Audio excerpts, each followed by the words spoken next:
Hi again then guys, and welcome to another look back to the second game in the Ride series, and this time, interestingly, we're taking our first look at a race bike, a full-on, I believe, R1 category machine if I recall correctly, and that is of course the Bimota BB3.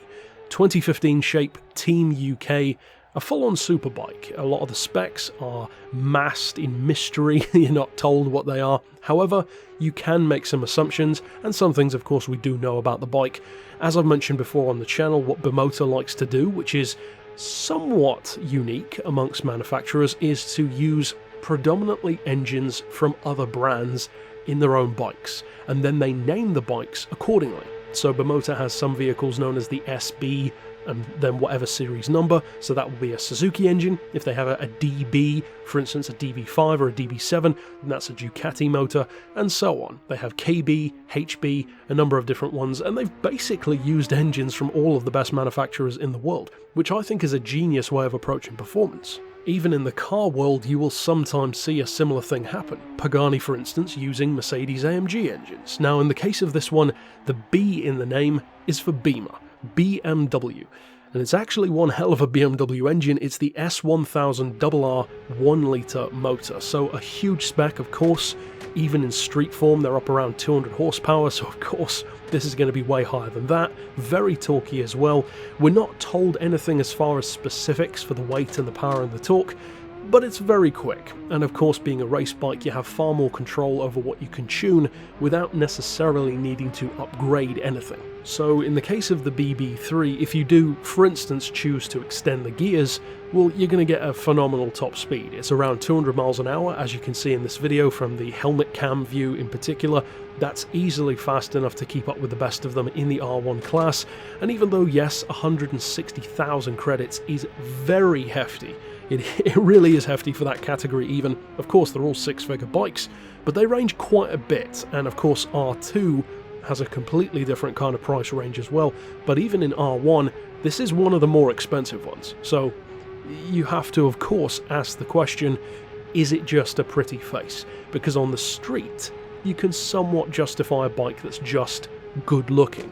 Maybe not the fastest thing around, but you just like it. In a racing series, on the other hand, well, then you've got to justify it. It's got to be more than a pretty face. Literally, it's got to be competitive. And I'm happy to say that not only is this Bimota very competitive, but something like an MV Agusta is as well. They are not just pretty faces, they really are forces to be reckoned with, and the Bimota and MV Agusta race bikes do tend to be the two manufacturers that I go to the most for R1 and R2 level machines, because they're very good, but they're also stunning to look at, really fun to ride.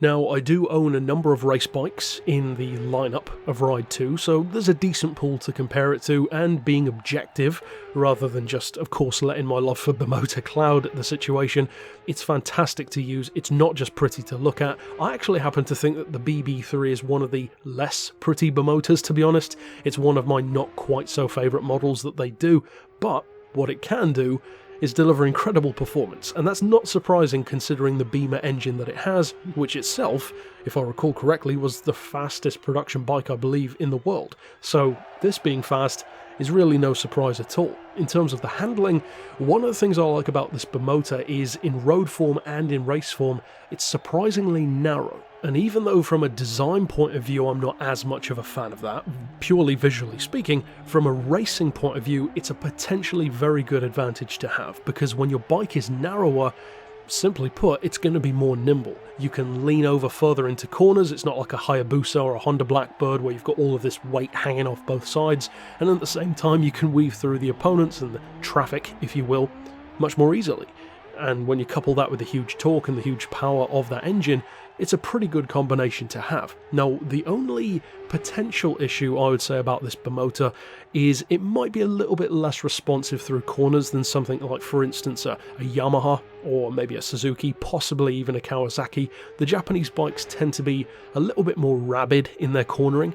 Not necessarily perfect, but very focused, very, well, as I said, rabid, very ready to go kind of thing. They feel like they're just Energizer Bunny hopped up on energy drink all the time.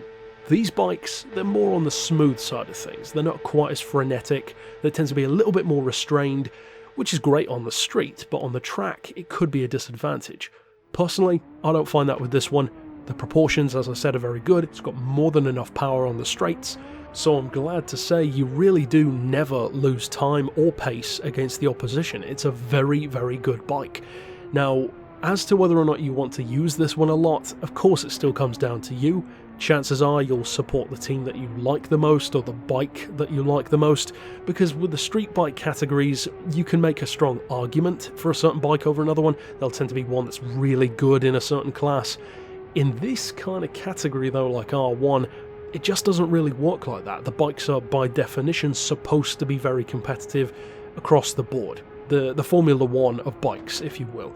So of course they're all capable of winning, it just depends on which one you want to have your allegiance with, which is your brand of choice, your bike of choice, your livery of choice even, and which one do you personally like the feel or the look or the sound or the performance of the most. So for me, it's easily between this and MV Agusta. I go back and forth between the two, and even though my loyalty ultimately lies with Bimota, I actually have no issue saying that the MV Agusta is at least as good as this bike. So if you're looking to win in something with not just the performance and the power and the cornering, but with a bit of Italian style as well, I would argue that Bimota and MV Agusta both offer a lot, and unless I'm mistaken, I'm pretty sure that I actually won this bike in seasonal event mode rather than buying it. I may be wrong, but I think that was the case. So if that is the case, it certainly is another very big point in this bike's corner in favour of going for it rather than spending six figures if you don't necessarily have to on something else. So overall, that's it for my thoughts on the BB3.